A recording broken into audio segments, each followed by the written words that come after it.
Hello विद्यार्थी मित्रों, good morning. हूँ छूँ Ashok sir, sign up classes YouTube family અને જે તમારે ફેસબુક પેજ ઉપર હોય તો ફેસબુક પેજ ફેમિલીને most welcome. Good morning guys વિદ્યાર્થી મિત્રો, આશા રાખું છું કે તમે બધા મજામાં હશો। તો તમારા ધોરણ 8નો આજે આપણે જે પાઠ છે એ શીખી રહ્યા છીએ। તમારે 8મા ધોરણમાં જે ઇંગ્લિશ આવે છે સબ્જેક્ટ, બરાબર, સેકન્ડ લેંગ્વેજમાં ઇંગ્લિશ હોય છે, ગુજરાતી મીડિયમમાં જે સ્ટડી કરી રહ્યા છે એ સ્ટુડન્ટની વાત થઈ રહી છે। તો તમે 8મા ધોરણમાં ભણો છો, તમારે જે ઇંગ્લિશ સબ્જેક્ટ આવે છે એમાં સ્વાધ્યાય પોથીનું સોલ્યુશન છે આપણે સ્ટેપ બાય સ્ટેપ દરેક વિડીયોમાં કવર કરતા રહીશું, બરાબર। તો તમારે ચેપ્ટર 1નો ગાઈઝ જો તમે નવા હોય તો તમે ચેપ્ટર 1નો વિડીયો મેં મૂકી દીધો છે, યુનિટ 1 એનું સોલ્યુશન છે સ્વાધ્યાય પોથીનું છે। આજે આપણે આ વિડીયોમાં સ્વાધ્યાય પોથીનો જે યુનિટ 2, બરાબર, LMBB એટલે કે લર્ન મોર બી બ્રાઇટર, એનું જે સ્વાધ્યાય પોથીનું સોલ્યુશન છે એ આપણે કમ્પ્લીટ આ વિડીયોમાં કવર કરશું। તો માય ડિયર સ્ટુડન્ટ્સ, આશા રાખું છું કે જો તમે નવા હોય, ચેનલ ઉપર ફર્સ્ટ ટાઈમ હોય તો પ્લીઝ ચેનલને સબસ્ક્રાઈબ કરી બેલ આઇકોનને ઓલ ઉપર જરૂરથી પ્રેસ કરી દેજો, જેથી દરેક વિડીયોની નોટિફિકેશન તમને રેગ્યુલર મળતી રહે। અને સાથે સાથે ટેલિગ્રામ ચેનલ પણ જોઈન કરતા રહેજો, ત્યાં તમને મટીરિયલ છે, પ્રેક્ટિસ ટેસ્ટ છે, PDF ફાઇલ્સ છે, એ બધું ત્યાં તમને રેગ્યુલર બધું મળતું રહે, ત્યાં અપડેટ થતું હોય છે, ટેલિગ્રામ ઉપર અપલોડ કરતો હોઉં છું, તો તે પણ સાથે સાથે જોઈન્ટ કરી રાખજો, બરાબર। તો આપણે વિડીયોને સ્ટાર્ટ કરીએ। તો યુનિટ 2માં આપણે આ ક્વેશ્ચન આન્સર જોઈએ છે, બરાબર માય ડિયર સ્ટુડન્ટ્સ। તો આન્સર ફોલોઈંગ ધ ક્વેશ્ચન, નીચે આપેલા પ્રશ્નોના ઉત્તરો લખો।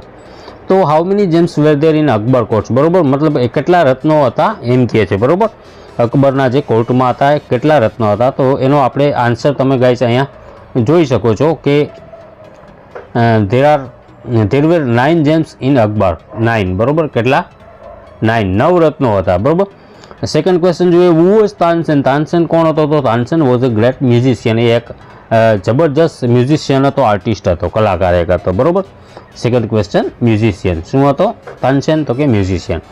થર્ડ ક્વેશ્ચન ઉપર તો કે which raga did Tansen create, how, કેવી રીતે, બરાબર। તો એનો જવાબ ગાઈસ અહીંથી સાચો જવાબ બને છે, આ થોડો ખોટો લખાયેલો છે। તો તાનસેન ક્રિએટેડ મિયા મલ્હાર રાગ, હી મેડ સમ 9 ઇનોવેશન ધ મલ્હાર રાગ, આ એનો ક્વેશ્ચન આવે છે। આગળ જોઈએ તો MCQs આવે છે વિદ્યાર્થી મિત્રો, બરાબર। તો MCQમાં અકબર હેડ ખાલી જગ્યા જેમ્સ ઇન હિઝ કોર્ટ, તો આપણે અગાઉ હમણાં જ શીખી ગયા છે, શું આવશે 9, બરાબર, ઓપ્શન ડી। એવી જ રીતે તાનસેન વોઝ અ ગ્રેટ, તો એમાં આવશે મ્યુઝિશિયન, બરાબર। Which of the following is not raga, તો એમાં આવશે ઓપ્શન બી ચિરાગ। અને in which raga did Tansen make some innovation, તો ઓપ્શન સી મલ્હાર। પછી which raga did Tansen create, તો એમાં આવશે મિયા મલ્હાર, બરાબર। અને ઇનોવેશન મીન્સ ન્યૂ ચેન્જીસ, કંઈ ફેરફાર કરવા હોય તો, બરાબર। આગળ જોઈએ નીચે પ્રશ્નોના ઉત્તર ગાઈઝ તમારે દેવાના છે, બરાબર। તો what did the king say about Tansen voice, તો the king said that Tansen had most wonderful voice in the world, બરાબર। સાચો જવાબ શું છે? The king said wonderful about Tansen voice. પછી સેકન્ડ ક્વેશ્ચન છે, what did the king ask Tansen to do, તો the king ask Tansen to do play something new on his tanpura and make and them happy, બરાબર। Option તમારે પછી MCQs ચાલુ થાય છે અહીંથી। Which instrument did Tansen play, બરાબર, તો એમાં ઓપ્શન સી જવાબ આવે છે। Which raga did Tansen sang in court, તો એમાં દરબારી, ઓપ્શન બી જવાબ બને છે વિદ્યાર્થી મિત્રો। Which word so that king was happy, તો એમાં his eyes bright with praise, option D જવાબ બને છે। અને ચોથામાં what did the king call Tansen, તો ઓપ્શન બી એમાં ઉસ્તાદજી આવશે। અને પાંચમામાં વન્ડરફુલ હુ સેડ ધીસ, આ વન્ડરફુલ આ કોણ બોલ્યું હતું? તો અકબર, ઓપ્શન સી જવાબ આવે છે ગાઈસ, બરાબર। આગળ વધીએ આપણે પ્રશ્નોના જવાબ। What did the king say about Tansen voice, તો the king said superb about Tansen voice. Did Tansen agree with the king, what did the say, તો no, Tansen did not agree with the king and said that there was someone who sings better than him, બરાબર। આગળ જોઈએ MCQs ઉપર, how did Tansen show his respect to the king, તો એમાં option D જવાબ બને છે, એમાં ઓપ્શન ગાઈઝ બી જવાબ બને છે, બરાબર। અને which of the following statement is true, તો એમાં ઓપ્શન બી જવાબ બને છે someone saying better than Tansen. અને ડિસબિલિવિંગ તો એમાં means not sure, option C જવાબ બને છે. બરાબર. આગળ આપણે મૂવ કરીએ તો ક્વેશ્ચન આન્સર, પ્રશ્નોના ઉત્તર છે. બરાબર. What did Tansen put before the king, તો Tansen put before the king that he cannot go there as the king. બીજો છે how would the king go there, તો the king would go there as a humble lover of music. બરાબર. આગળ MCQs છે, તો MCQs ઉપર આપણે move થઈએ વિદ્યાર્થી મિત્રો. તો I shall go to him myself who said this word. બરાબર. તો આ વર્ડ કોણ બન્યું, તો ઓપ્શન બી કિંગ. બરાબર. પછી આમાં Akbar would go there as, તો એમાં ઓપ્શન ડી જવાબ બને છે હમ્બલ લવર ઓફ મ્યુઝિક. બરાબર. આગળ વધીએ. Sant Haridas was the man, આગળ ક્વેશ્ચન આન્સર તરફ આપણે આગળ વધીએ.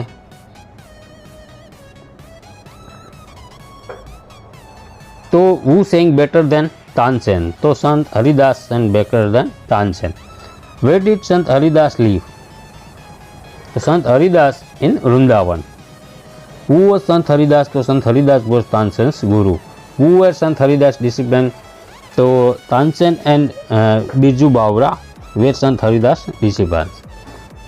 To what was Sant Haridas devoted, તો Sant Haridas was devoted to music and Lord Krishna. આગળ MCQs તરફ મૂવ કરીએ તો આપણે Tansen was king about, તો એમાં ઓપ્શન બી. બરોબર. ઓપ્શન એ આવે છે સંત હરિદાસ. બીજામાં ઓપ્શન બી બને છે અ મ્યુઝિશિયન, અને ત્રીજામાં ઓપ્શન ડી બને છે Sant Haridas live in palace. Which word in the paragraph means every day, every day means daily guys, તમને ખ્યાલ જ હશે. પછી આગળ જોઈએ તો ડિસિપલ મીન્સ સ્ટુડન્ટ એવું થશે. પછી I sing as a you sing, who said this word. બરાબર. તો એમાં સંત આવશે, ઓપ્શન ડી સંત હરિદાસ. અને સાતમામાં વુ વોઝ સંત હરિદાસ ફેવરિટ ડિસિપલ્સ, તો એમાં ઓપ્શન એ જવાબ બને છે MCQ. આગળ જોઈએ તો એવી જ રીતે my dear students question answer છે how did Tansen get Sant Haridas two saying, તો એ તમે જોઈને લખી શકો છો. સેકન્ડ ક્વેશ્ચન છે which raga did Tansen sing before his guru, તો એનો પણ આન્સર વ્યવસ્થિત લખેલો છે. થર્ડ છે what trick did Tansen play, અને ફોર્થ છે વુ વોઝ એંગ્રી વાય. બરાબર. આ ક્વેશ્ચન આન્સર છે, તમે જોઈ શકો છો. પછી આવે છે MCQs, તો MCQમાં પહેલામાં વુ ઓફર્ડ સિંગ, તો એમાં તાનસેન આવશે. બીજામાં પણ ઓપ્શન એ જવાબ તાનસેન બને છે. ત્રીજામાં ઓપ્શન સી જવાબ બને છે સંત હરિદાસ. અને ચોથામાં to pretend means to act as if, B option જવાબ બને છે. અને પાંચમામાં ઓપ્શન સી જવાબ બને છે. બરાબર. આગળ જઈએ આપણે તો ઓપ્શન ડી જવાબ બને છે. સાતમામાં ઓપ્શન એ જવાબ બને છે. Question answer guys, who did the king agree, તો the king agreed that Sant Haridas was the greatest musicians. No other musicians is so great as him. MCQ ઉપર જઈએ તો ઓપ્શન સી જવાબ બને છે Sant Haridas. Two realise means, તો option B જવાબ બને છે વિદ્યાર્થી મિત્રો. એવી જ રીતે આમાં સી જવાબ બને છે. અને નો અધર મ્યુઝિશિયન્સ, તો એમાં ઓપ્શન બી જવાબ બને છે. પછી આગળ જોઈએ તો ક્વેશ્ચન આન્સર છે at whose command did Tansen. પછી for whom did Tansen Guruji sing. અને MCQs છે પાછા, તો MCQsમાં પણ અહીંયા ઓપ્શન બી જવાબ બને છે. પછી એવી જ રીતે ઓપ્શન એ, ડી, સી અને એ. બરાબર. પછી આગળ નીચે જોઈએ તો ટ્રુ ફોલ્સ છે વિદ્યાર્થી મિત્રો. અકબર હેડ 7 જેમ્સ ઇન, ખોટું, કારણ કે ઓરિજિનલ સેન્ટેન્સ પાર્ટની અંદર આપણે 9 છે એના જેમ્સ. બરાબર. 9 રત્નો હતા, એટલે ટ્રુ અહીંયા ફોલ્સ આવશે. સેકન્ડ છે તાનસેન વોઝ એ મ્યુઝિશિયન, તો એ ટ્રુ. પછી થર્ડ છે તાનસેન મેડ સમ ઇનોવેશન ઇન ધ મલ્હાર રાગ, તો એ પણ ટ્રુ બનશે. પછી Tansen agreed that was the best singer, તો એમાં પણ ઓપ્શન ટ્રુ આવશે. અને છઠ્ઠો છે સંત હરિદાસ વોઝ તાનસેન ફાધર, તો એમાં ફોલ્સ આવશે. સાતમું પણ ફોલ્સ, આઠમું ટ્રુ, પછી ટ્રુ અને છેલ્લે લાસ્ટ 12મું પણ ટ્રુ. આગળ જોઈએ તો વિકલ્પ 4માંથી પસંદ કરવાના છે સાચા વિકલ્પ ક્યાં છે. બરાબર. તો પેલું છે તાનસેન મેડ સમ ઇનોવેશન ઇન ધ મલ્હાર રાગ, મીન્સ ઓપ્શન બી જવાબ બનશે તાનસેન મેડ સમ ઇમ્પ્રુવમેન્ટ ઇન ધ મલ્હાર રાગ. બરાબર. આગળ આપણે જોઈએ છે તો ઓપ્શન બીમાં જવાબ બને છે someone sings better than I do, અને ઓપ્શન થર્ડમાં I am afraid to will not come sense, means I am not afraid of him. થર્ડમાં જોઈએ તો એમાં ઓપ્શન સી જવાબ બનશે Tansen could not face him to sing. પાંચમો જોઈએ તો એમાં ઓપ્શન બી જવાબ બનશે Tansen knew how to get Sant Haridas to sing. અને છઠ્ઠામાં પણ ઓપ્શન સી જવાબ બને છે ગુરુજી સિંગ ફોર ગોડ. અને સાતમામાં બને છે Sant Haridas is the greatest musician. Option B જવાબ બને છે. બરાબર. આગળ જોઈએ પેરેગ્રાફ ઉપર ક્વેશ્ચનના આન્સર. તો where was Mil Devi going? The Mil Devi was going in pilgrim. તો એવી જ રીતે સેકન્ડ ક્વેશ્ચન તમે જોઈ શકો છો. થર્ડ છે, ફોર્થ છે. ફોર્થમાં ટ્રુ ફોલ્સ છે તો એ ફોલ્સ આવશે, અને પાંચમું છે ઓપ્શન વાઇઝ MCQ, તો એમાં ઓપ્શન બી જવાબ બને છે. બરાબર. ઓપ્શન એ જવાબ બને છે already she could not break the tax. આગળ જોઈએ તો કૌંસમાં આપેલા શબ્દોનો ઉપયોગ કરીને ખાલી જગ્યા પૂરવાની છે. તો as a angry as a, બરાબર, ગુસ્સા જેવું પ્રાણી કયું? તો એમાં lion. As a brave as a, તો એમાં વૂફ વર્યુ. બ્લાઇન્ડ એઝ તો બેટ. એટ ઇનોસન્ટ ઇન, તો એમાં લેમ્બ આવશે. અને એઝ વાઇસ એઝ તો આઉલ. નેક્સ્ટ બી, અને બર્ડ, અને પીકોક. એ રીતે બનશે ગાઈઝ. નીચે જોઈએ તો એક ગ્રાફ છે, એના ઉપરથી અભ્યાસ કરીને ક્વેશ્ચન આન્સર કરવાના છે. બરાબર. તો એ ગ્રાફ તમે ગાઈઝ જોઈ શકો છો અહીંયા આખો.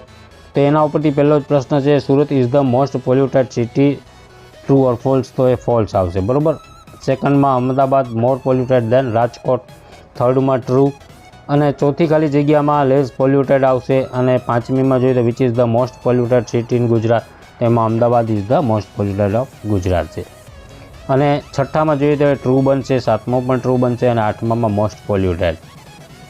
પછી ચિત્રો દોરીને ગાઈઝ તમારે એના વિશે માહિતી લખવાની છે. બરાબર. તો અહીંયા ચિત્રો તમે તમારી રીતે જાતે દોરી શકો, પણ મેં એક્ઝામ્પલ તમને એકદમ કરેક્ટ લખી અને આપેલા છે. તો તમે કઈ રીતે લખશો? Thin, thinner, thinnest. તો એમાં થીન ઉપરથી the apple tree does not have a tree, thin ટ્રંક.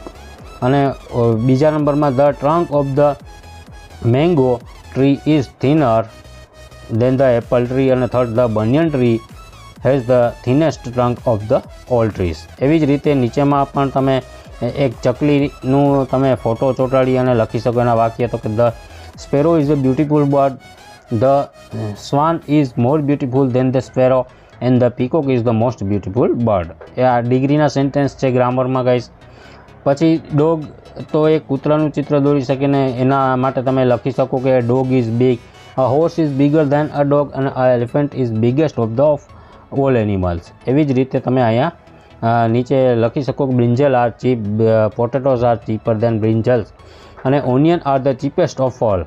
બરાબર. એવી જ રીતે અહીંયા તમે બોક્સના ચિત્ર દોરીને second box is long, third box is longer than the first box, and second box is the longest of all the boxes. એવી જ રીતે અહીંયા ગાઈઝ પેનનું ચિત્ર દોરીને લખી શકો કે a pen is light, a pencil is lighter than the pen, અને father is the feather is the lightest of the three. તો આ રીતે ગાઈઝ તમે કમ્પ્લીટ સોલ્યુશન લખી શકો. વિદ્યાર્થી મિત્રો, આ બીજા પાર્ટનું સોલ્યુશન આપણે સરસ મજાનું શીખ્યા કે સમજ્યા. બરાબર. આગળ થર્ડ પાર્ટનું પણ આપણે લેસન ટૂંક સમયમાં જ જોશું. તમે કોમેન્ટ કરતા રહેજો, ચેનલ સાથે જોડાયેલા રહેજો, ટેલિગ્રામ ચેનલ સાથે જોડાયેલા રહેજો, ઇન્સ્ટાગ્રામ એકાઉન્ટ છે એમાં પણ ત્યાં પણ ફોલો કરીને તમે અમારી સાથે જોડાતા રહેજો, જેથી તમને રેગ્યુલર અમારું અપડેટ ટચમાં મળતું રહે. બરાબર. તો માય ડિયર સ્ટુડન્ટ્સ, હાલ આટલું જ. મળશું નવા ટોપિક સાથે. જય હિન્દ, જય ભારત.